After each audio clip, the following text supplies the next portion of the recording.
Saya tuh ada hajat untuk menarik uang 5 miliar dengan media daun mangga, telur dan beras. Tiba-tiba di situ saya kaget disambut ada 3 sosok makhluk. Warok barong, badannya orang, kepalanya singa jambrong, yang satunya peri cantik, yang satunya lagi seperti pendekar.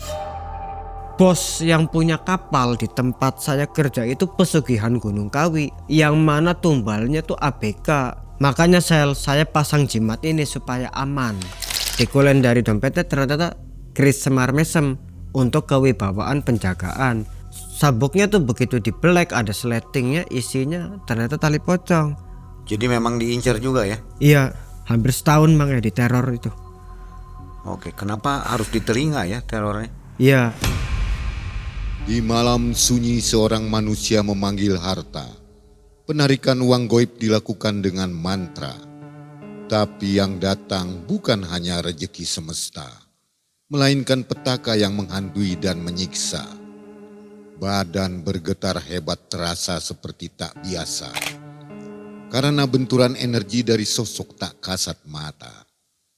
Ini ritual yang membuat kutukan menempel pada diri. Jadi akibat yang harus diterima oleh Mas Marcel. Assalamualaikum warahmatullahi wabarakatuh. Waalaikumsalam. Sobat di rumah, apa kabar? Mudah-mudahan selalu sehat ya. Dan Mangai doakan rezekinya melimpah, urusannya lancar. Amin. Juga terima kasih sudah support sampai hari ini. Sobat, ada Mas Marcel. Mana fansnya Mas Marcel? Ayo komen dong. Katanya kangen sama Mas Marcel. Apa kabar semuanya? Jadi si Mas ini punya kisah tentang duit nih ya. Iya Mang. 5 miliar. 5 miliar itu. Waduh, itu duit semua ya? Iya, duit semua. Itu tahun 2023. Iya Mang. Masih baru ya? Masih baru ini. Oke, ini ada campur tangan goib, ada campur tangan orang gede juga ya. Iya, di situ multi Mang. Itu Campuran. kasih saran semua ke Mas Marcel ya. Betul. Oke, baik. Mas Marcel sekarang apa kegiatannya? Sekarang kegiatannya bikin bata dari abu sampah Mang. Sama masih jalanin pijet panggilan, bisa ngelayani di Masih tempat ya? bisa. Masih. Bikin bata dari Abu sampah. UMKM nih. Enggak, perorangan. Saya sendiri tuh merintis Mang. Gimana cara bikinnya batu bata pakai? Abu sampah. Jadi sampah-sampah plastik itu kita bakar. Begitu udah gosong, abunya dikecak pakai besi, kita campurin semen, diaduk lalu dicetak. Hitungan 2 hari udah kering Mang. Lebih kuat dari bata. Iya, lebih kuat dari Lebih bata. ringan juga ya. Lebih ringan dan lebih kuat. Pernah dibuktikan dipakai. Iya, dibuktikan terus disiram air tuh enggak luntur Mang. Abunya tetap kokoh dia. Sudah dibikin rumah belum? Atau Belum. apa? Belum coba. Belum coba. Cuma waktu itu baru 35 aja. Saya jual ke orang Plumbon. Ya kecil-kecilan Mang. Mudah-mudahan bisa cepat besar ya Amin. dan diterima di masyarakat. Wah, Iya Mang. semangat. Semangat ya. Mas Marcel, kita berada di rumah Belanda nih kan. Waduh, rumah Belanda ya. Wah iya Mang. Gimana auranya? Kalau auranya sih sebenarnya bersahabat dengan saya, tapi saya merasakan di pundak kanan ini seperti kesetrum, kayak radiasi dekat sound system. Dup, dup, dup, dup. Artinya ada apa itu? Berarti yang di dalam ini ngajak interaksi dengan saya, karena adanya di bahu kanan berarti energinya selaras, positif, Ajak bersahabat. ngobrol gitu. Iya. Ada bisik-bisiknya? Kalau bisik-bisiknya cuma gini aja, ceritakan apa yang menggebu-gebu di hati itu keluarkan, gitu. Yang ini Mang, saya dari tadi terpesona dengan yang satu ini. Saya nyebutnya Perisai ini ya? perisai atau tombak prajurit. Ya, ini dari zaman VOC nih. Ini Belanda kan? Iya. Jadi lambang dari VOC. Oh gitu. Itu udah tua juga itu. Udah hitungan berabad-abad ya. Iya. Saya dari tadi terkesimaan sama ini. Ya, jadi yang dekorasi yang ada di sini, ornamen-ornamennya juga memang memiliki energi. Nanti Mas Marcel bisa berinteraksi lah, dicoba. Ya boleh Mai kalau diperkenankan. Silakan, nggak apa-apa. Baik. Baik sobat, saatnya kita nonton kisah dari Mas Marcel. Ini menarik ya. Jangan skip videonya. Malam mencekam, Semakin malam semakin mencekam. Mas Marcel.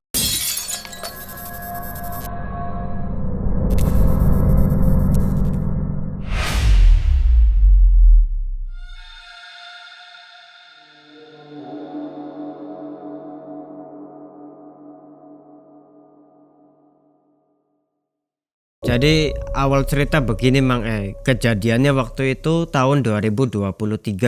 Setelah lepas beresnya masalah saya dengan Santaka, pada waktu itu saya kondisi sakit sampai 9 hari. Saya diurus sama tetangga saya Mas Judin sampai pulihnya ke 9 hari. Saya mulai lagi aktivitas pertama jadi tukang pijat, tukang urut panggilan, sama sampingan saya ngejualin backlog jamur. Terus salah satu kenalan saya itu namanya Pak Hendi, masih ada hubungan, orang yang kenal waktu di perkumpulan di rumah Abah Akung. Ada nomor nggak dikenal Mang di WhatsApp saya tuh. Saya balas, ini nomor siapa ya, maaf. Terus dijawab, oh ini nomor saya Pak Hendi, Mas Marcel apa kabar? Oh Pak Hendi, gimana Pak kabarnya? Singkatnya cerita begitu basa-basi kita nelponan lah itu Mang untuk saya ngobatin terapi temennya yang ada di daerah Banjar Melati, sebut aja namanya Parinto. Maaf Mang ini semua nama dalam cerita ini udah saya samarin semua. Begitu saya berangkat dengan Pak Hendi ke rumahnya Parinto, suasana rumahnya tuh sempit, adanya di pinggir jalan. Di situ kita turun dari motor, kita masuk rumah, assalamualaikum. Ya waalaikumsalam, masuk mas. Duduklah kita di situ. Ditanyain mau minum apa? Kopi, es atau teh? Apa aja pak saya dikasihnya. Ya udah kopi aja ya biar enak. Kita dibikinin kopi, disediain jaburan, cemilan seperti pisang goreng, bakwan dan lain-lain. Sembari ngobrol. Ngobrol itu Pak Rinto bilang, mas pinggang saya sakit nih. Kalau nengok tuh lehernya susah nih, kayak kekunci. Ya udah pak, sini saya terapiin. Dipijat lah Mang diterapi itu Pak Rinto. Terapi itu selesai, berlanjut ke obrolan. Pak Hendi itu bilang, mas gini, mau nggak saya ada ada seorang kenalan, dia dari Sumatera, pengusaha sukses, kaya raya sekaligus dia pejabat. Dia bilangnya itu ada mandat lewat impian dan lewat jalur spiritual, suruh ke Cirebon untuk menemui Mas Marcel. Terus saya bilang gini, wah yang bener pak, pengusaha sekaligus pejabat. Saya ini siapa? Saya cuma anak kampung biasa, yang pendidikan saya aja paling SMA. Wah barangkali salah orang kali pak, Marcel yang lainnya. Enggak beneran, ini beliau udah nelpon saya, udah nyampe di Cirebon, sekarang ada di penginapan. Tunggu ya, 20 menit lagi lah dia akan datang ke sini. Oke, nggak ada acara kan? Nggak ada pak, aman.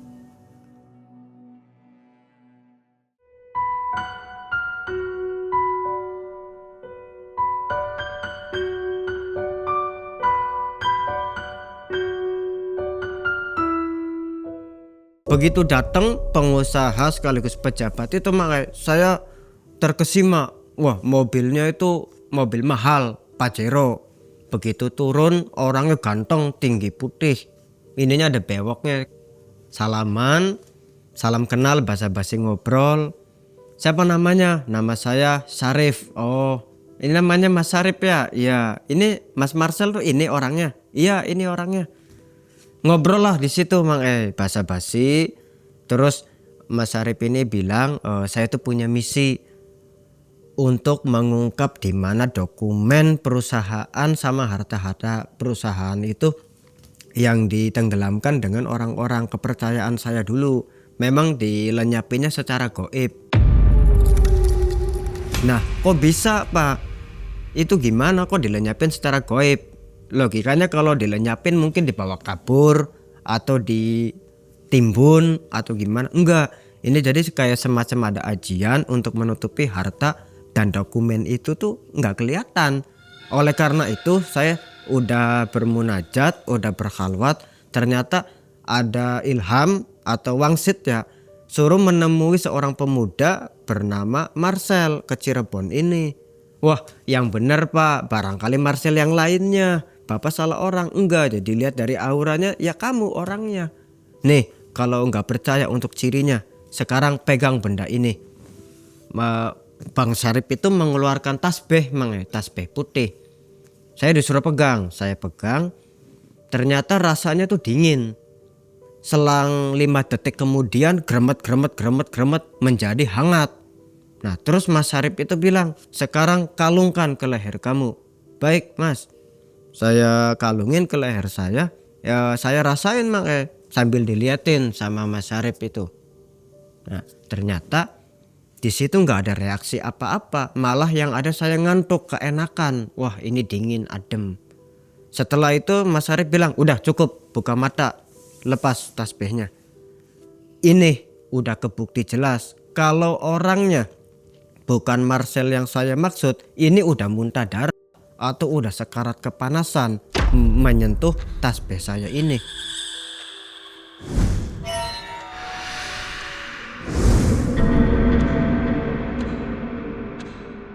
Nah, oleh karena itu berarti nggak diragukan lagi.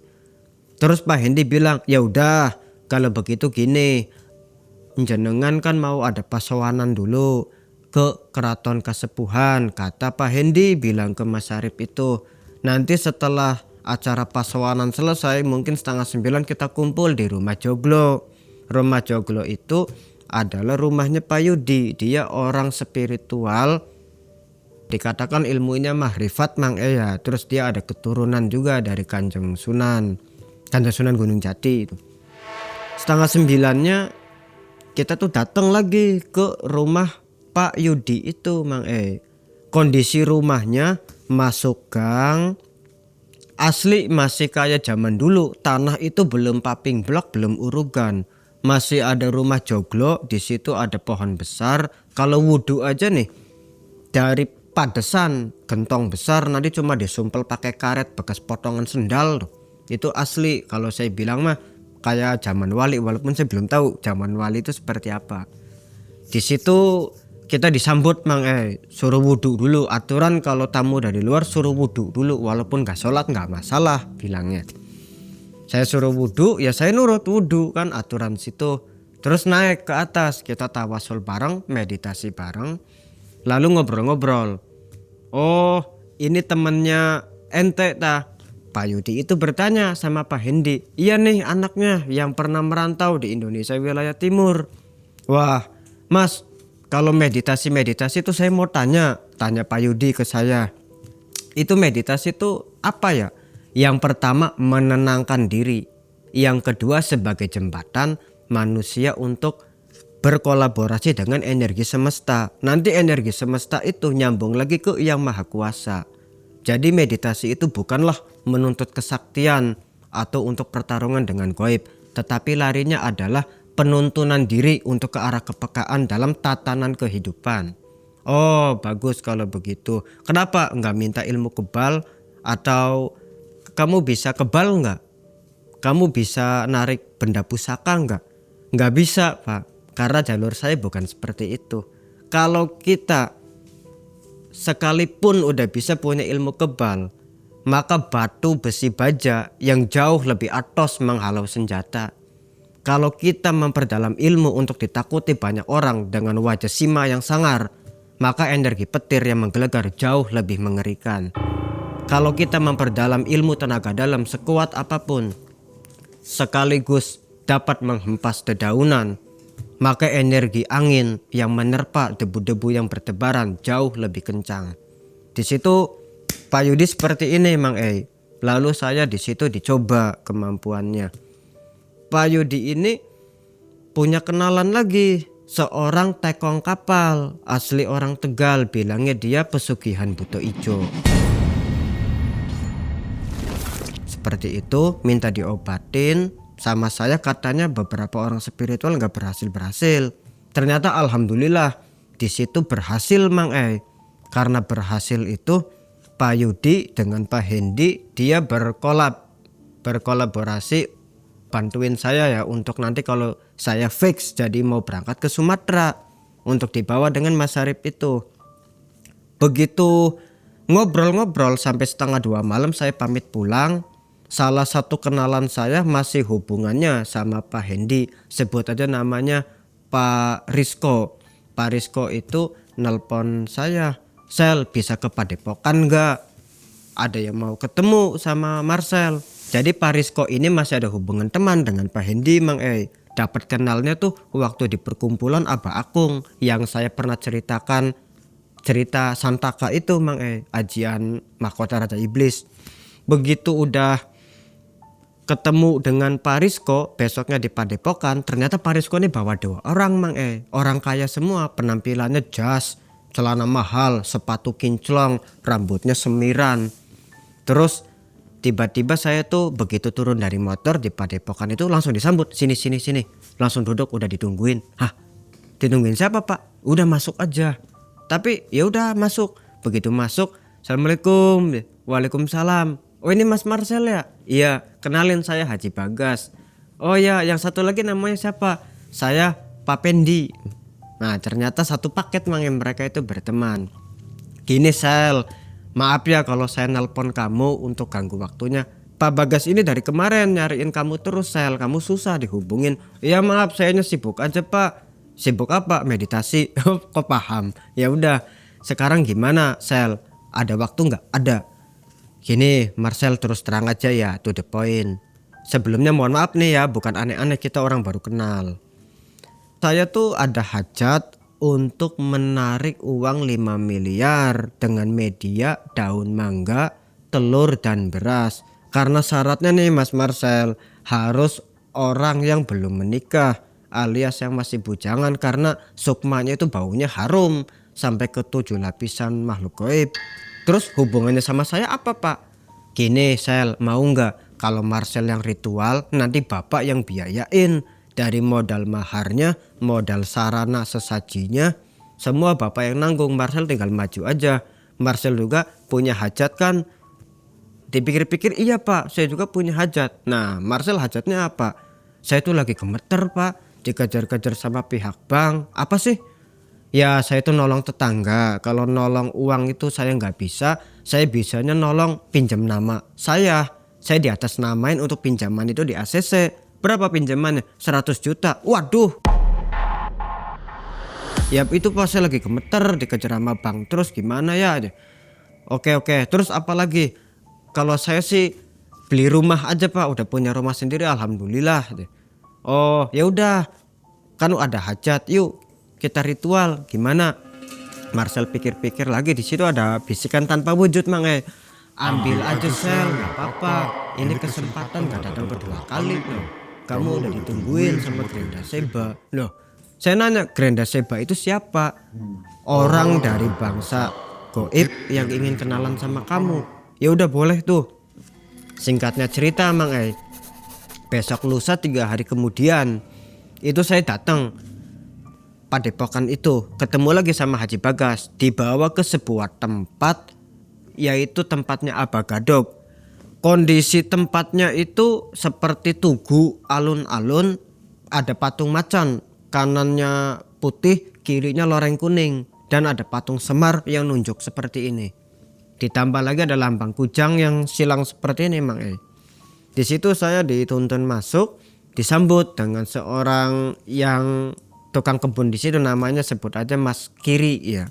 Mas Kiri itu menyambut saya, "Ayo silakan Mas, duduk. Apa kopi tah, es tah?" "Pak maaf, es gudai aja." "Oke siap." Setelah singkatnya cerita, ada Mang 45 menit kita tuh ngobrol. Keluarlah seseorang dengan pakaian berwibawa, udang-udang di sini ada lambang kujangnya. Itu ternyata yang disebut Abah Gadok, bisik Kang Kiri itu. Jadi Kang Kiri ini orang kepercayaan Abah Gadok tersebut Mang untuk mengurus tamu. Abah Gadok langsung bilang to the point kepada Haji Bagas, "Ayo silakan masuk Kang." Setelah salaman, berpelukan, tanda keakraban kerabat Mang ya. "Mana anaknya?" "Ini." "Oh Kang masuk ya." Begitu masuk, Haji Bagas tuh ngebisikin, "Nanti bilangnya Marcel minta yang paket maharnya 5 juta aja. Bilang apa adanya, kalau saya pemuda yang nggak punya uang tapi ada hajat beli rumah sama bayar hutang ya. Iya Pak, kan ini bukan kebohongan, hajatnya Marcel sendiri. Tolonglah kita sama-sama, saya punya uang, situ yang punya hajat. Iya Pak, saya juga mikir udah buat diri saya juga, jadi tenang aja, aman. Begitu udah duduk di ruangan depan, saya tuh langsung bilang ke Abah Gadok, "Bah, punten, perkenalkan nama saya Marcel, saya dari Cirebon Utara. Tujuan saya maksud ke sini, Bah, saya minta tolong. Saya lagi ada hajat, dikejar-kejar bang, saya tuh gemeter. Yang kedua saya mau beli rumah. Oh ya, kalau Bapak Marcel berkenan datang ke sini silahkan. Di sini nggak ada tipu-tipu, nggak ada permainan. Tapi maaf, sistemnya tos-tosan. Kalau pahit ya pahit, kalau manis ya manis. Di sini nggak ada kekecewaan, nggak ada penyesalan. Ya, ini saya ngomong di awal. Oh ya, siapa? Sesudah itu Abah Gadok langsung bilang seperti ini. Kiri. Saya pikir Abah Gadok tuh lagi ngarahin orang yang lagi parkir di depan, gak tau manggil Mas Kiri itu. Begitu masuk, Mas Kiri tuh dibilang gini sama Abah Gadok, bimbing anak ini. Oh ya, nggih siap Bah. Begitu saya dibawa sama Mas Kiri, ternyata Mas Kiri itu ngasih saya burung perkutut 2 ekor di sebuah alas-alas banyak pepohonan kebun. Kata Mas Kiri, dalam hati sebutkan hajatnya dan ucapkan seperti ini, ya Allah, hilangkan segala keburukan yang ada di dalam tubuh saya dan mohon ganti dengan yang segala yang baik-baik. Nah, ucapkan dalam hati itu Kang, nanti lemparin dengan tangan kiri. Oh ya Kang, saya lemparin tuh bos, sampai kedua kali. Sesudah itu seketika itu di dada saya itu keluar seperti ada jarum dicabut dari dalam, kulit seperti dikelotok, dijambak. Saya mau ngomong mendadak gagu tadinya tuh saya mau teriak tapi nggak bisa, udah. Cuma mungkin Kang Kiri ya udah biasa nanganin seperti itu, jadi nggak aneh. Udah Kang, sekarang masuk. Begitu masuk, saya disuruh lagi sama Abah Gadok untuk mandi ritual. Habis mandi ritual, terus tubuh saya dilihat pakai kayu kalau saya bilang itu kayak kayu jati Tapi saya tahu itu kayu adalah lambang sebagai alat pengukur. Ini nih energi orang semana, aura orang ini semana, terus ada berapa pilihan, hokinya bagus apa enggak. Ternyata deteksinya dengan kayu itu. Begitu dideteksi, Abah Gadok bilang ini bagus, cuma ada 4 pilihan. Besok datang lagi ke sini, syaratnya bawa daun mangga sebanyak-banyaknya, tapi ingat jangan ambil yang bekas jatuh di tanah. Harus langsung dari atas naik petik, jangan pernah ngambil yang bekas jatuh. Lalu apa lagi Bah? Beli telur 2, beli lakban warna coklat 1, sama beras beli aja seprapat. Nanti bawa ke saya. Ingat harus kardus besar. Oh ya siap Bah. Saya tuh nyari daun mangga, sampai saya minta ke tetangga, ke teman-teman saya pelanggan terapi, tolonglah minta daun mangga. Di situ orang pada curiga sama saya, untuk apa kok minta daun mangga? Emang mau budidaya sampah loh? Bukan. Apa mau bikin pupuk? Iya pupuk. Pupuk apa? Pupuk organik. Banyak nanya udah.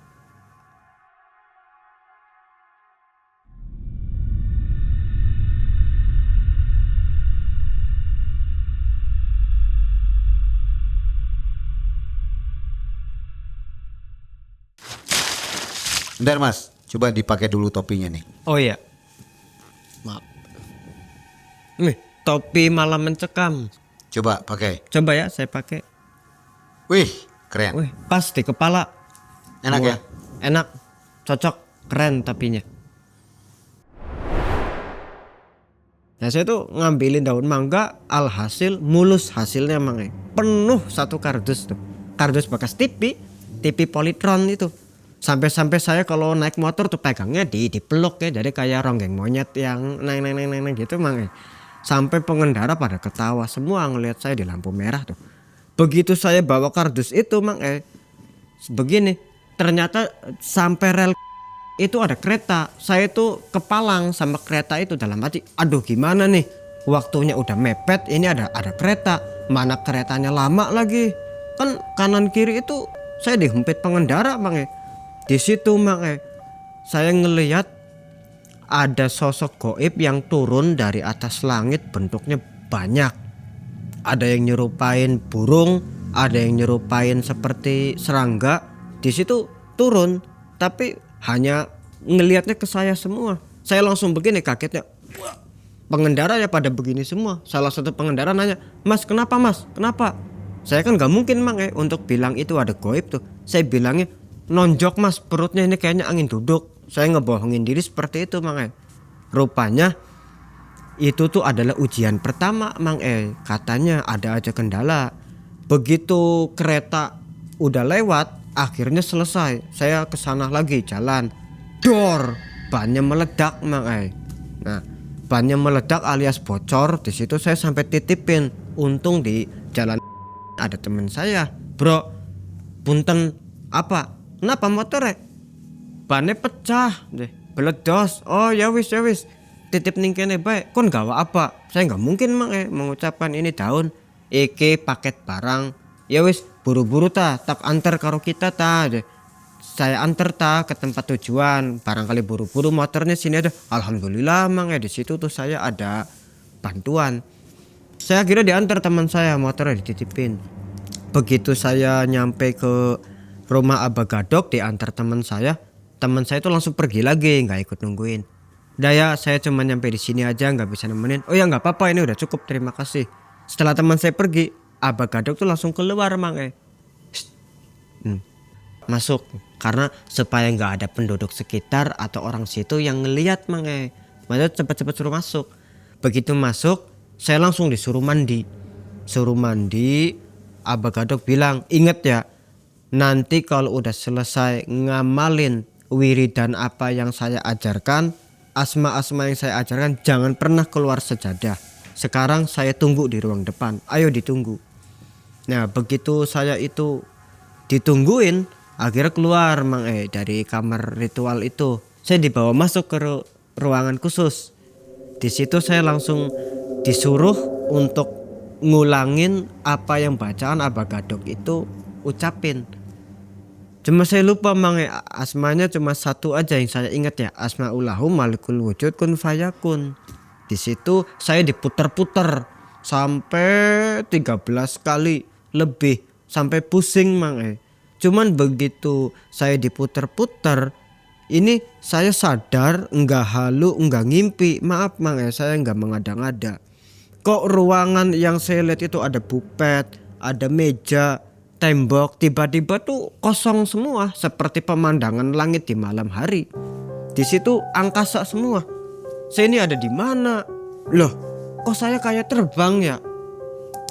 Ini bener nyata Mang, saya enggak ngada-ngada, tidak halu. Tiba-tiba di situ saya kaget disambut ada 3 sosok makhluk. Warok barong, badannya orang, kepalanya singa jambrong, yang satunya peri cantik, yang satunya lagi seperti pendekar.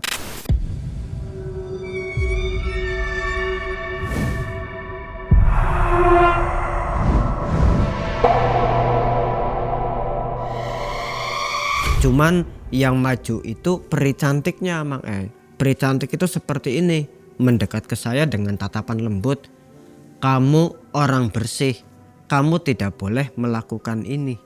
Terus peri cantik itu Mang, penampilannya ya kayak ini aja, bidadari tuh, rok satin warnanya putih perak. Di sini di telinganya tuh kayak ada apa tuh yang kayak bando telinga. Ininya ada mahkotanya emas, ininya pakai kemben, cuma kembennya warnanya emas kemerlap tuh. Kalau ada cahaya itunya nyala. Wajahnya juga bercahaya. Hidungnya bangir, cantik sekali Mang. Di situ saya sempat terpesona. Terus peri cantik itu bilang, "Kamu harus pulang dari sini. Tempat kamu bukan di sini. Bidang kamu bukan jalurnya begini." Terus peri cantik itu begini Mang.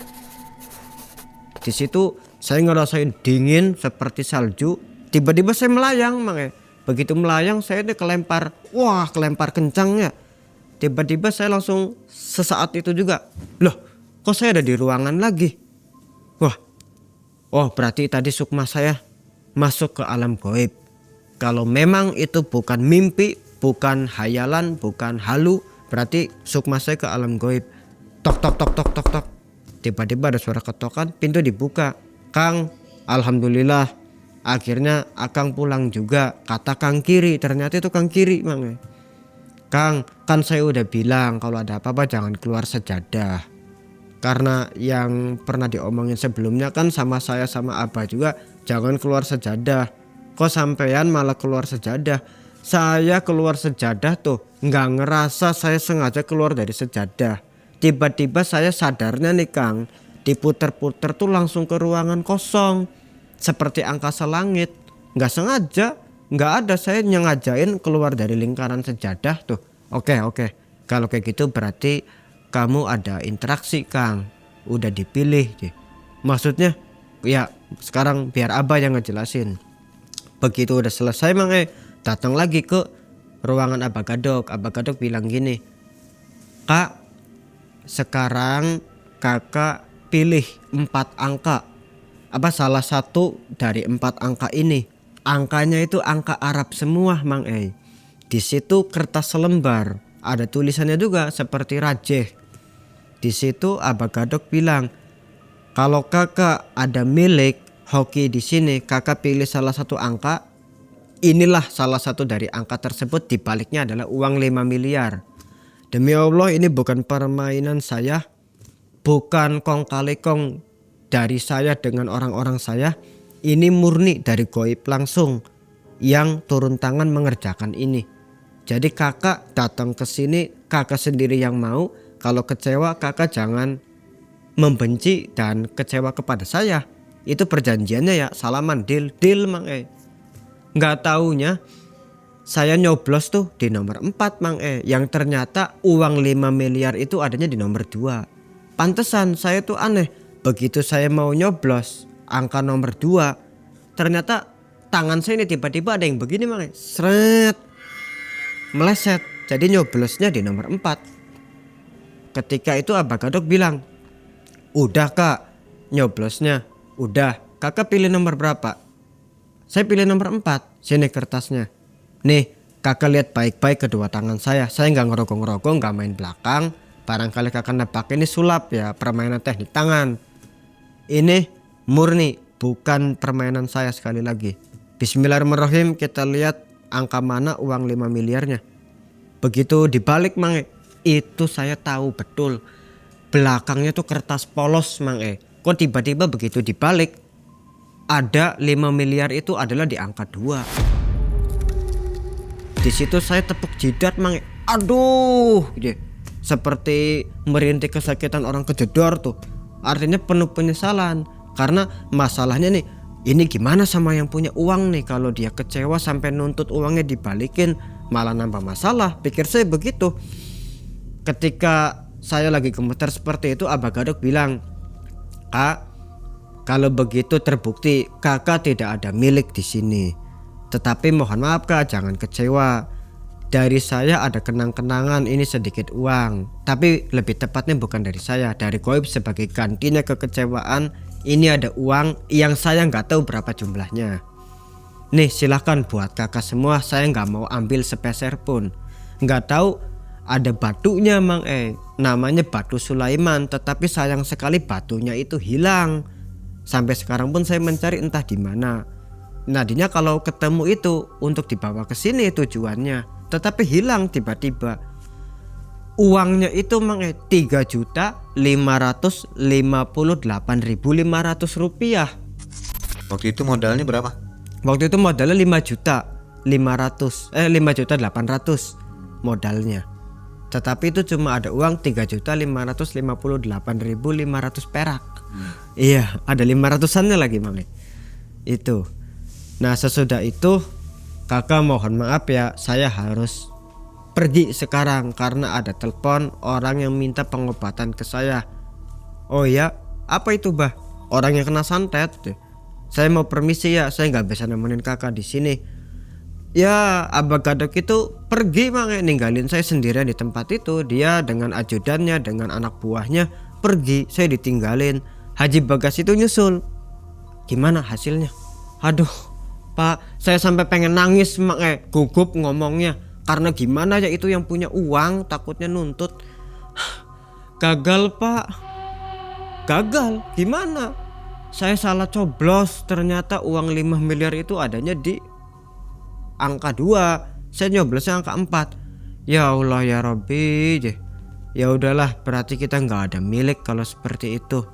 Haji Bagas hanya bilang pasrah Mang, karena mau gimana lagi sih, ternyata nggak hoki. Akhirnya pulang. Mas, pulangnya ke rumah saya aja, kata Haji Bagas. Pulang ke rumah itu Mang.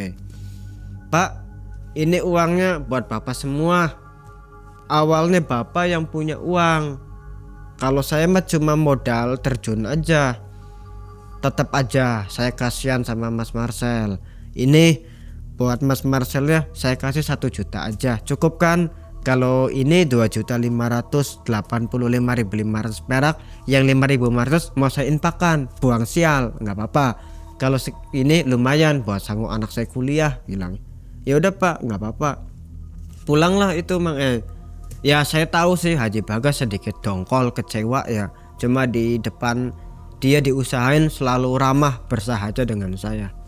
Begitu pulang saya pikir nggak ada apa-apa Mang. Kok aneh, telinga saya tuh gatel terus Mang. Gatelnya tuh luar biasa, bukan main, nggak kayak biasanya. Saya korek-korek ada kotoran telinga. Udah habis nih, gatel lagi Mang.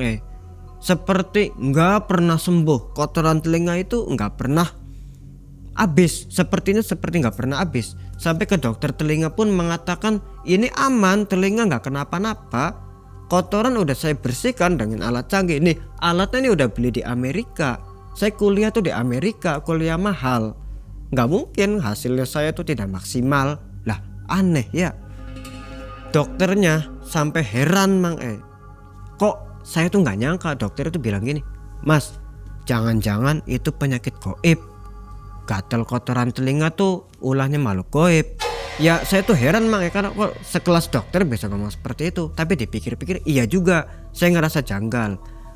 Pulang dari tempat dokter itu saya di depan rumah Mang, karena kebetulan waktu itu job kosong, gak ada yang manggil untuk terapi. Di situ saya nyalain rokok, tiba-tiba saya ngeliat Mang, klop seperti bara api, klop seperti asap hitam. Orang kalau bus lewat ngebut nyemburin asap tuh dari knalpot, bus. Ada suaranya juga Mang, bus. Wih, apa tuh? Bus, asap hitam ngebentuk Mang, seperti, maaf ya, itu seperti batu karang, warnanya hitam, celah-celah yang berbentuk seperti batu karang tuh warnanya merah. Tapi mukanya tuh seperti kalau kita lihat bakteri yang di iklan sabun Nuvo tuh, bakteri jahat. Tapi lebih serem lagi. Seperti itu. Yang satunya sangar lagi Mak. Seperti awan hitam tapi ininya berbentuk batu karang.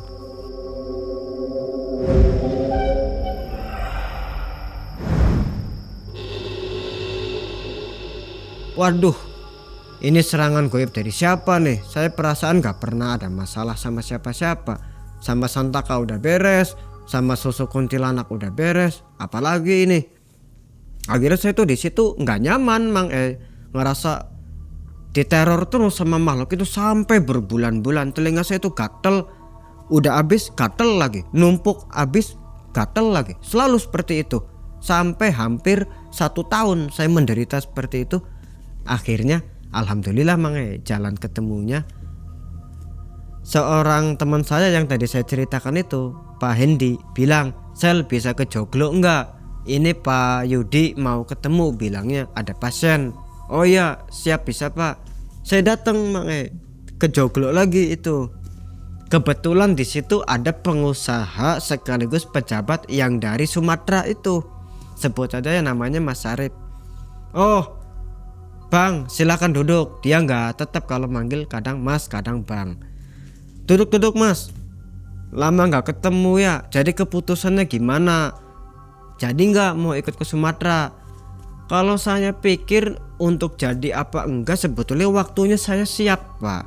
Untuk tenaga fisik saya siap, tapi apakah saya mampu untuk menghandle masalah goib di perusahaan Bapak yang mengenai hilangnya harta sama dokumen itu? Saya tidak yakin, terus terang aja. Ya udah, kalau seperti itu sih. Sekarang jadi gimana keputusan kepastiannya? Mohon maaf Pak, saya nggak jadi ikut untuk ke Sumatera karena saya nggak yakin dari awal.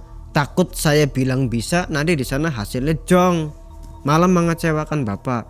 Sebenarnya keputusan itu karena saya lagi kena mental, ngerasa bersalah sama Haji Bagas itu. Jangan sampai kedua kali saya ngecewain orang lagi nih, yaitu Mas Sarip.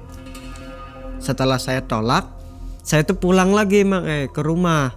Begitu saya pulang ke rumah, di situ saya karena ada kesibukan ya, belum ngerjain krim racikan untuk panggilan terapi. Kakak saya posisinya waktu itu kebetulan lagi ada di rumah, baru pulang berlayar, baru dapat 1 bulan ada di rumah. Kakak tuh bilang gini, kamu sibuknya apa sih Sel? Saya lihat kamu kerjanya cuma kelayang-keloyong aja, kayak pengangguran. Tapi saya heran, uang kamu kok banyak, ada terus. Saya rumah tangga lagi kosong, saya nganggur, kamu bisa ngasih saya makan, ngasih buat susu anak saya, beli pampers kamu bisa. Uang dari mana kamu? Saya nggak pernah tahu tentang saya dari kecil. Tapi di belakang AA, tanpa AA tahu, saya bermain dengan orang besar. Ternyata di luar dugaan Pak Hendy itu datang lagi ke rumah. Assalamualaikum. Kakak saya yang jawab waalaikumsalam. Pak, nyari siapa? Nyari Marcel. Oh, ada anaknya di dalam. Sel. Ya, tuh ada tamu, Pak Hendy katanya. Oh iya. Akhirnya di situ kakak saya tahu kalau saya itu orang spiritual yang pasiennya udah banyak, baik dari kalangan orang besar sampai ke orang kecil. Kakak saya sampai bilang, hebat kamu Sel, nggak nyangka kenalannya sama pejabat sekaligus pengusaha dari Sumatera. Kalau kayak gitu kamu udah tidak diragukan lagi kepercayaannya. Saya mau minta tolong Sel. Apa Gini, kamu tahu saya udah puluhan tahun di kapal, dari tahun 2013 sampai 2023. Berarti saya udah 10 tahun di kapal. Itu Sel, bos yang punya kapal di tempat saya kerja itu pesugihan Gunung Kawi, yang mana tumbalnya tuh ABK. Tiap tahun, ya dikatakan tiap berapa bulan ada aja ABK yang mati. Terus urusannya sama saya apa Karena saya takut dijadiin tumbal, lalu saya tuh pasang jimat. Nih jimatnya Sel, ternyata itu keris semar mesem bilangnya tuh kebal secara tubuh dan aman dari gangguan makhluk gaib dari pesugihan. Karena kodam di keris itu pangkatnya tinggi, lebih tinggi daripada pangkat jin dari pesugihan. Makanya Sel, saya pasang jimat ini supaya aman. Terus dampaknya nih Sel, ya alhamdulillah saya aman, gak kena tumbal. Setiap di kapal ada ABK yang rese sama saya, jadinya pada segen. Cuman ke saya tuh emosinya besar. Ternyata benar waktu di rumah ibu saya, kakak saya tuh waktu itu posisi pengantin baru tahun 2022, setahun yang lalu. Itu mau nginep di rumah ibu saya, posisi kakak saya baru nikah. Sama nenek saya tuh digembok, langsung dikunci kamarnya, bilangnya buat Pipa tuh sepupu saya, adik sepupu saya Kakak saya nanya, kenapa dikunci? Ya ini buat Pipa, dia peranti kesini nginepnya di kamar ini. Loh emang gak boleh? Ini kan rumah ibu saya anak pertama, cucu pertama, buyut pertama. Kenapa saya pengantin baru, ini momennya pengantin baru, kok gak boleh? Di situ Mas Dika ngamuk seisi rumah itu dihancurin semua, lemari terang, guci pecah, cermin pecah, hampir mau bakar rumah. Langsung saya tahan Di situ pertarungan, memang saya ingat-ingat pernah bertarung sama kodam yang ada di tubuh Mas Dika. Ternyata isinya itu seperti kuda. Kodamnya tuh seperti kuda, wajahnya garang, matanya itu merah nyampit, ininya berotot, ada tamengnya. Ternyata itu adalah kodam jawara Ibarat kalau di manusianya mah dia tuh preman pasar yang jago berantem.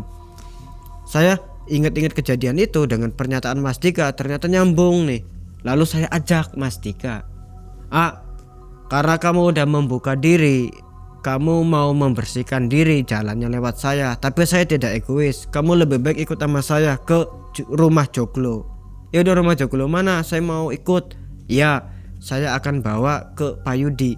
Mas Dika tuh mau ikut itu.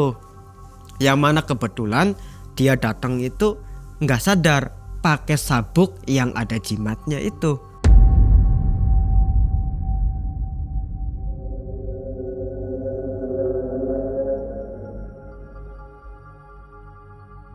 Kalau Pak Hendinya kemana? Tadi kan ada tamu. Ya, Pak Hendi itu jadi menguping pembicaraan saya dengan Mas Dika. Waktu Mas Dika itu nanya tentang jimat, mau membersihkannya bagaimana, Pak Hendi sempat jadi pendengar. Di situ usulan Pak Hendi juga, ajak aja ke Pak Yudi, ke rumah joglo. Di situ pusatnya energi alam, bisa tuh dibersihin. Akhirnya Mas Dika mau mendengar ucapan Pak Hendi tersebut. Dibawa Mas Dika tuh sama saya, dibonceng saya dengan Pak Hendi. Pak Hendi bawa motor sendiri Vario, kalau saya dengan motor Mas Dika yang R150. Boncengan nyampe di rumah Pak Yudi. Mas Dika sampai heran, ini kok kayak rumah zaman dulu. Tuh, wudhunya aja masih gentong. Udah heran. Ketika itu Mas Dika disambut dengan Pak Yudi. Oh ya, silakan masuk deh. Saya langsung bilang ke Pak Yudi, Assalamualaikum Pak, punten saya bawa kakak saya datang ke sini. Tujuannya mau nambah silaturahmi sekaligus mau ada keperluan di sini. Oh ya mangga, di sini mah terbuka. Lalu perkenalan lah kakak saya dengan Pak Yudi itu. Pak Yudi langsung nanya ke Mas Dika to the point. Dika, waktu sama Mang Bedut di daerah Cirebon Timur itu dipegangin jimatnya berupa apa? Saya mau tahu. Mas Dika langsung begini, buka celana, copot sabuknya tuh begitu dibelek ada sletingnya, isinya ternyata tali pocong. Dan yang kedua, Mas Dika ngeluarin dompetnya dibuka, dikulen dari dompetnya ternyata keris semar mesem untuk kewibawaan penjagaan. Kalau ini untuk kekuatan. Mang ini maaf, bukan pamer, bukan maksud apa, saya izin tunjukin barangnya Mang Bismillahirrahmanirrahim. Maaf ya Mang ya. Oh ini nih.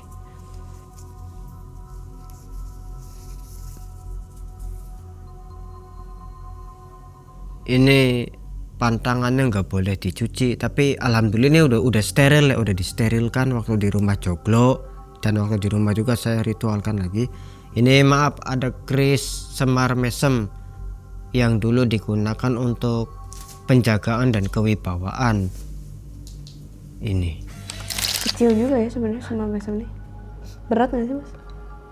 Ini nyetrum nih di kelek saya. Kok nyetrum? Kenapa? Oke, jadi ini tali pocongnya. Panjangnya sekitar 1 meter. Ini detailnya. Nah, tahan Mas, dia Mas. Ya.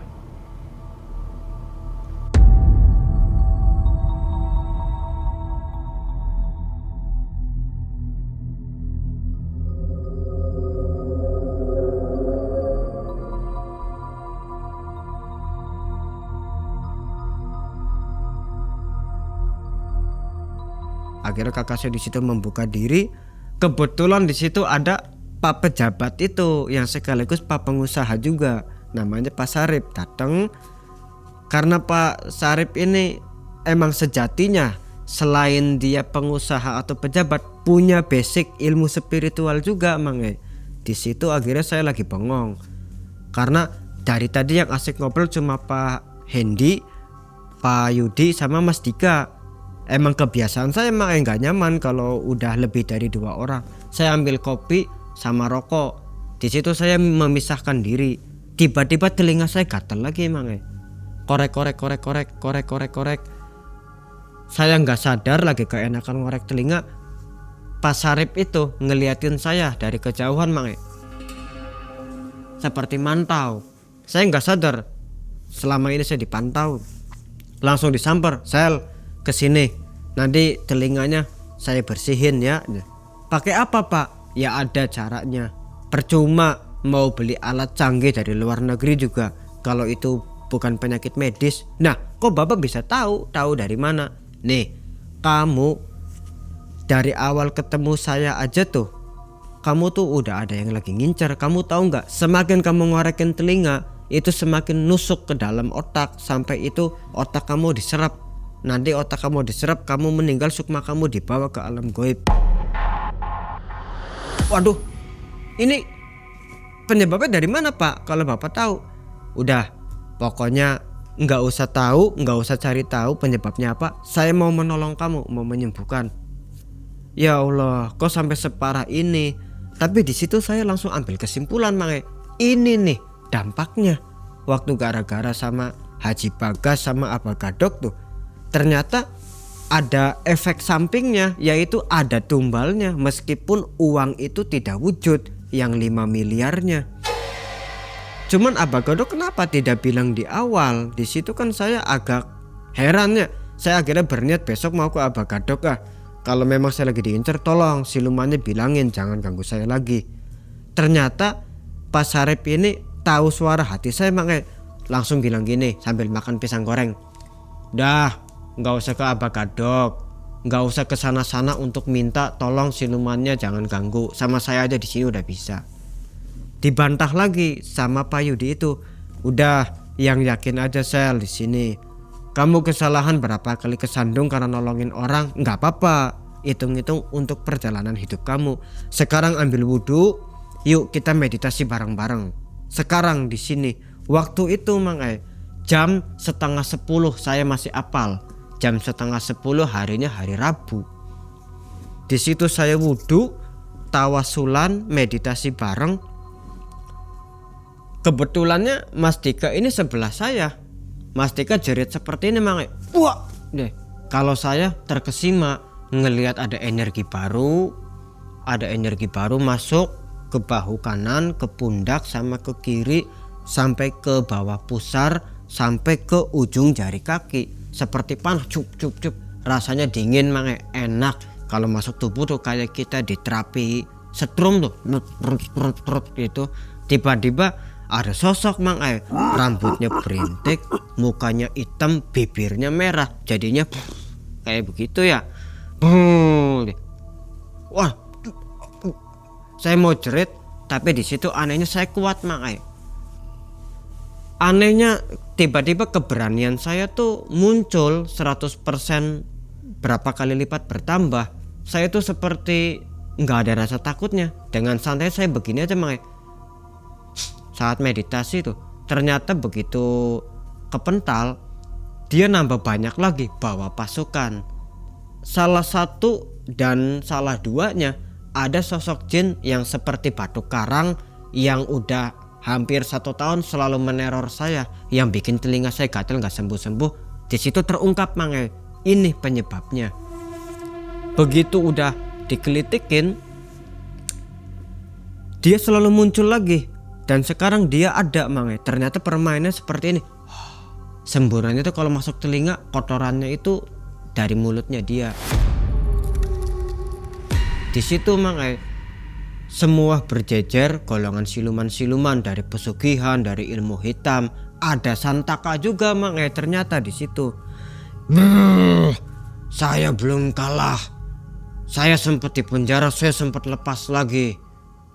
Sekarang semua tuh di bawah penaklukan saya. Kamu gak bisa lari lagi, bocah. Saya belum kalah.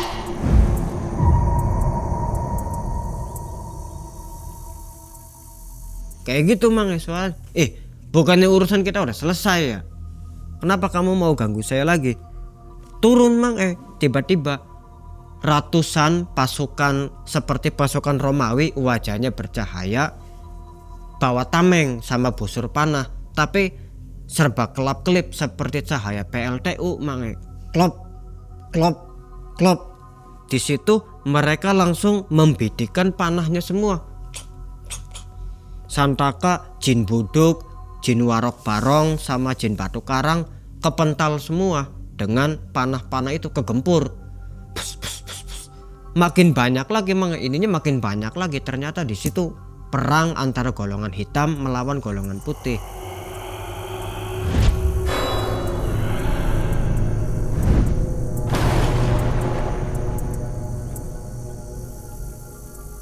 Di situ Pak Yudi saya lihat seperti beliau merasakan dan melihat sesuatu seperti ini. Beliau membacakan asma syahadat langit syahadat langit, lalu dia ngelemparin tasbih. Bus. Ternyata di situ saya ngelihat lingkaran besar raksasa putih kemudian menjelma seperti pecut. Dor. Santaka, jin buduk, jin belatung yang rambutnya berintik, mukanya hitam, bibirnya merah. Begitu itu langsung hilang semua jadi asap. Begitu pertempuran selesai, Pak Yudi bilang, ini ada bencana besar nih, nggak main-main nih pertarungannya nih, golongan hitam sama golongan putih. Makanya ada hikmahnya. Salah satu di antara di sini itu nyindir saya bermain-main kesandung hilaf. Tapi kalau nggak kesandung hilaf nggak mungkin terjadi kayak begini. Ini bagus deh, biar golongan yang tukang santet, tukang pesugihan tuh kesempatannya semakin sempit. Karena kalau golongan putih banyak berkolaborasi, maka untuk kesempatan kejahatan kayak pesugihan, ilmu hitam itu makin sempit. Terusin. Maksudnya Pak? Iya terusin meditasinya. Ayo jangan putus. Kayak gini lagi saya tuh. Langsung saya disamperin sama 3 orang tentara goib yang dari saya nyebutnya itu tentara goib pasukan kodam-kodam langit. Maaf saya nggak mengada-ngada, nggak halu dan nggak ngimpi, ini benar nyata. Di situ saya melihat menara seperti menara Apple tapi dari cahaya. Ya walaupun saya belum pernah ke Prancis, tapi di situ saya bisa tahu itu kayak menara Apple. Cuman saya lihatnya menara itu menjulangnya nyamping. Harusnya kita ngelihat menara itu kan ke atas. Ini seperti sayanya yang lagi dibalik begini seperti dijengkingin tuh. Yang 3 tentara itu, yang satu dia ngomelin saya, udah berapa kali kamu kesandung hilaf, ngerasa gak enakan sama orang, gak tegaan sama orang, kamu menjebloskan dirimu dalam lingkaran masalah. Yang satu lagi bilang, tapi gak apa-apa untuk perkembangan spiritualmu. Kalau gak seperti itu, kamu gak akan berkembang. Yang satu lagi berkata, karena poin kamu udah banyak ngobatin orang, kamu gak pernah minta mahar. Ini catatannya, lihat. Ternyata maaf goib tersebut nunjukin selembar seperti kalender. Di situ nunjukin poin-poin saya meditasi di mana, ngobatin siapa, ngajarin meditasi ke siapa, kesekian orang gak kehitung, ada semua. Lalu tentara itu bilang, mau minta apa dari poin itu? Ayo silahkan, insya Allah akan terkabul. Kalau yang pertama saya minta untuk keseluruhan aja. Saya minta supaya setiap orang, semua orang, bukan saya aja, bukan keluarga saya, bukan teman saya aja, yang sebagai rakyat kecil, sebagai pedagang di pasar atau di pinggir jalan, tolong bantu supaya usahanya laris, supaya bisa mencukupi kebutuhannya, supaya jauh dari kesusahan, supaya jauh dari hutang. Yang kedua, kalau semua orang, bukan keluarga saya aja, bukan teman saya, bukan pula kerabat, ada yang mengalami menderita sakit yang gak kunjung sembuh, tolong berikan kemudahan, kelancaran untuk kesembuhannya, supaya gak ada terjadi lagi orang pusing gak punya biaya, sakit mau berobat ke rumah sakit. Yang ketiga, tolong untuk orang-orang yang lagi dikasih kesulitan, yang mana belum kunjung solusinya, mohon diberi petunjuk supaya solusi itu ada, kesusahannya menjadi teratasi. Yang keempat, tolong sebarkan energi positif supaya setiap orang yang menjalin hubungan rumah tangga itu akur, jauh dari perceraian, supaya dunia ini meminimalisir dari jumlahnya anak-anak yang sakit hati karena korban perceraian orang tua. Lalu yang kelima, ini untuk dirimu apa? Saya mau untuk bisa beli rumah sama pergi haji. Amin. Itu tiba-tiba disorak Mang. Amin. Saya aminin. Di situ ya saya nggak dipungkirin Mang. Di situ saya nangis itu tuh. Mau nangis tapi gimana gitu Mang. Ya. Nah di situ akhirnya Pak Yudi ngelihat saya. Cuman saya nggak bisa gerak Mang. Tapi saya bisa mendengar. Mau bicara saya nggak bisa. Di situ ternyata saya beku seperti ikan yang udah lama di freezer. Otomatis Pak Yudi itu panik, bukan main. Ini kenapa? Ini kenapa? Ya Allah kenapa? Mengerahkan segala cakra amalan spiritualnya. Saya tuh langsung disikap Mang. Ini kenapa? Ini kenapa? Begitu saya sadar, ya saya ingatnya seperti bangun tidur. Ini ada apa? Kok Pak Yudi nih ngakepin saya? Di situ saya lihat juga Mas Dika. Tiba-tiba Mas Dika seperti ini Mang. Yang saya lihat dengan mata kepala saya. Itu seperti golok goib, asap hitam sama bara api, ada ledakannya, cup cup cup, keluar dari mukanya, keluar dari sininya dua, yaitu sosoknya seperti kuda, badannya tuh seperti pendekar, ada tamengnya, galak serem Mang. Ininya pirang, garang. Nah di situ Mas Dika juga kelojotan. Sel, napa?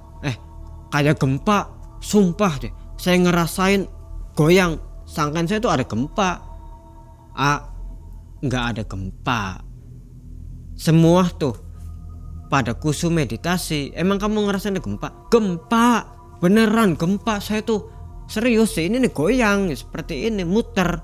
Terus saya lihat tuh ada cahaya titik-titik putih banyak Sel. Begitu jadi satu, jadi besar masuk ke dada saya. Setelah yang hitam sama yang merah keluar. Oh alhamdulillah kalau begitu. Di situ saya nih maaf Mang, saya nyanyiin lagu tembang-tembang waktu saya di Polres Timur dulu. Memang lagu itu adalah lagunya orang Sumba, yang sebenarnya lagu itu tuh mengisahkan seseorang merayu kekasihnya. Tapi karena lantunannya ada makna energi untuk spiritual, untuk menetralisir keadaan yang negatif seperti hawa kemarahan, hawa kesedihan, dan juga hawa iri hati, kedengkian, juga kebencian. Segala yang buruk-buruk tuh bisa sirna dengan syair itu, yang mana kebetulan di situ cuacanya lagi rintik-rintik hujan. Di situ saya langsung bilang, jadikanlah hujan sebagai teman. Keluarkan kesedihan, keluhan, penderitaan pada hujan, supaya hujan itu dapat memadamkan penderitaan, kebencian, dan penderitaan kita. Setiap satu tetekannya itu mengandung energi positif. Kita kembaliin ke versi Islam nih kalau nggak percaya. Satu tetes air hujan itu dijaga 10 malaikat. Nah ternyata di spiritual pun dijelaskan seperti itu. Lalu semua tuh keheran-heran Mang, karena umumnya orang spiritual ya taunya ilmu monoton. Seperti, maaf saya nggak ngatain orang spiritual ilmu monoton, cuman maksudnya tuh ilmunya itu aja, zikir, puasa, tirakat, lalu prakteknya itu jong.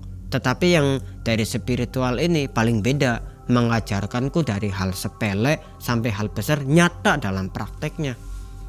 Tuh di situ makanya ada ide-ide kreatif.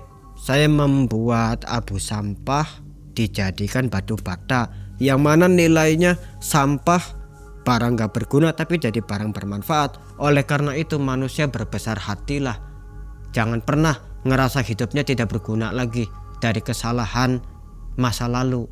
Justru kesalahan dari masa lalu yang membuat manusia menyesal, justru itu bahan supaya kita ke depannya jadi berlian. Jadi jangan pernah berkecil hati. Di situ ada filosofinya Mang. Lalu di situ sambil nyanyi tembang. Maaf Mang kalau saya peragain boleh ya. Kayak gini Mang lagunya. Opi we matamu ali, dangio kana ali, inna amamu ali, danau kimbadi maga. Ketika saya nembang itu Mang, semua pada heran ngelihat sependopo sejauh gelo itu. Terus mereka terkesima, "Sel, itu apa?" Begitu saya lihat, oh alhamdulillah, pasukan putih udah pulang, pasukan hitam pun udah bubar. Di situ alhamdulillah seketika telinga saya itu udah sembuh total, nggak pernah ngerasain gatal-gatal lagi.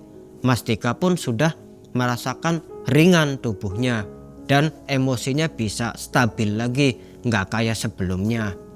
Nah terakhir itu bulan Februari 2025 Mas Dika itu lagi ngisi solar, kapalnya meledak.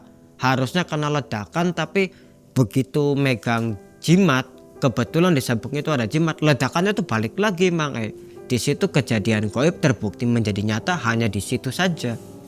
Cuma Mas Dika akhirnya sempat dirawat di rumah sakit Gunung Jati, terkena luka bakar bagian muka, tangan dan kaki. Yang alhamdulillah dalam 2 bulan udah pulih lagi Jadi inti dari kisah ini adalah bahwa teman-teman Mas Marcel menyelamatkan Mas Marcel ya. Iya Jangan sampai terjerumus ke tempat pesugihan tadi ya. betul. Uang 5 miliar. Di situ saya juga nggak nyangka, pikirnya nggak ada tumbal tuh, untung-untungan aja narik uang tuh. Iya. Ternyata akhirnya ada tumbal Aduh. Jadi memang diincar juga ya. Iya, hampir setahun di teror itu. Oke, kenapa harus ditelinga ya terornya? Iya, ternyata ada penjelasan kalau umumnya nusuknya dari tenggorokan saat diambil itu waktu orangnya tidur. Kalau kata Pak Yudi karena Marcel orangnya kuat jadi cuma dampaknya telinga itu gatel. Itu Pesannya mungkin ada untuk penonton? Pesan untuk penonton yang pertama, untuk orang yang lagi ngerasa putus asa, ingat kesalahan dari masa lalu, penyesalan itu kita lihatnya sampah aja, bisa dijadikan hal yang bermanfaat untuk barang yang berkualitas. Artinya penyesalan dari kesalahan masa lalu itu justru jadi bahan untuk di masa depan kita jadi berlian, maka berbesar hatilah. Yang kedua, untuk orang-orang yang lagi kolab masalah keuangan, lagi hilaf, lagi kalap, sebisa mungkin kuatkan iman aja, jangan sampai kegiur sama narik uang wujud, narik uang gaib atau ritual-ritual. Udah cukup saya aja yang ngalamin kayak gini, karena dampaknya ngeri. Iya. Ternyata Mas Syarif ini orang sakti juga ya. Iya. Dari mana itu? Itu dari Aceh. Dari Aceh ya. Iya. Gak sengaja ketemu atau memang mencari? Ya, memang mencari sesuai ada mandat. Berharap Marcel dibawa ke Sumatera. Ke Sumatera jadi nggak? Akhirnya nggak jadi Kenapa? Karena di situ Pak Yudi dengan Pak Hendi sepakat bicara, jangan Sel, karena saya mikir kasihan kamunya. Seperti itu. Cukup kamu kasusnya ngecewain Haji Bagas aja. Jangan ngecewain yang di Sumatera nanti, karena yang di Sumatera ini lebih besar urusannya daripada yang di Haji Bagas. Mas Marcel menerima Semar Mesem itu tanpa maksud apapun. Namun sejak hari itu, hidupnya perlahan bergeser. Panggilan pijat datang tanpa jeda. Orang-orang bilang auranya berubah, lebih hangat, lebih memikat, seakan ada cahaya asing yang menempel padanya.